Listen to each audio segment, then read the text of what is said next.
भगवान गणेश देवी पार्वती और भगवान शिव के पुत्र हैं। एक बार की बात है जब भगवान शिव और देवी पार्वती अपने शयन कक्ष में विश्राम कर रहे थे। उस समय देवी पार्वती ने गणेश जी को आदेश दिया कि वह उनके कक्ष के बाहर पहरा दें और किसी को भी अंदर न आने दें। माँ की आज्ञा गणेश जी के लिए आदेश थी। उन्होंने वैसा ही किया और कक्ष के बाहर पहरा देने लगे। उसी समय अचानक परशुराम वहां पहुंच गए।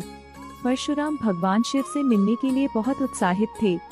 दरअसल उस समय पृथ्वी पर राजा कार्तवीर्य का अत्याचार बहुत बढ़ गया था और परशुराम ने इसी कारण उसे मार दिया था। यह खबर भगवान शिव को देने के लिए ही वह कैलाश पहुँचे थे।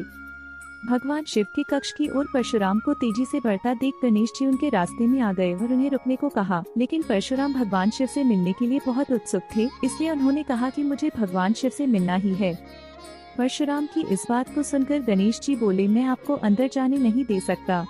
माँ ने किसी को भी अंदर न आने का आदेश दिया है।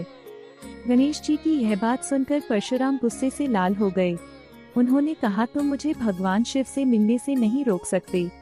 तुम नहीं जानते मैं कौन हूँ। इस पर गणेश जी ने कहा, आप कोई भी हो उससे मुझे कोई फर्क नहीं पड़ता। मेरे लिए माँ का आदेश सबसे जरूरी है। मैं आपको किसी भी सूरत में अंदर नहीं जाने दे सकता। गणेश जी की इन बातों से परशुराम का गुस्सा 7वें आसमान पर पहुंच गया। वह बोले, अगर तुम मुझे अंदर नहीं जाने दोगे तो मैं तुम्हें हटाकर जबरन अंदर जाऊंगा। इतना कहकर परशुराम आगे बढ़ते हैं, लेकिन गणेश जी परशुराम को अंदर जाने से रोकने के लिए धक्का दे देते हैं और परशुराम दूर जाकर गिरते हैं। खुद का अपमान होता देख परशुराम जी गणेश जी को सबक सिखाने के लिए कई अस्त्र शस्त्र का इस्तेमाल करते हैं, लेकिन उनका गणेश जी पर कोई असर नहीं होता।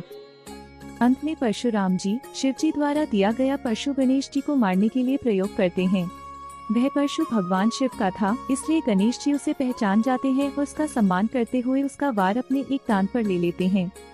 परशु की चोट के कारण गणेश जी का दांत टूटकर जमीन पर गिर जाता है और गणेश जी दर्द से कराहने लगते हैं।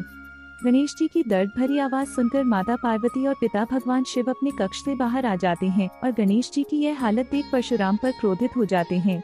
भगवान शिव और पार्वती को गुस्से में देख परशुराम को अपनी भूल का एहसास होता है और वह अपने किए पर क्षमा मांगते हैं। परशुराम की क्षमा पर माता पार्वती कहती है कि एक ऋषि होते हुए भी आपका क्रोध पर नियंत्रण नहीं है। क्षमा मांगने से क्या अब मेरे पुत्र गणेश का दांत वापस आ जाएगा।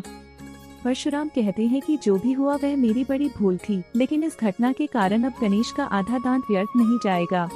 इस घटना के कारण ही अब से पूरी दुनिया में गणेश को एक दंत के नाम से जाना जाएगा।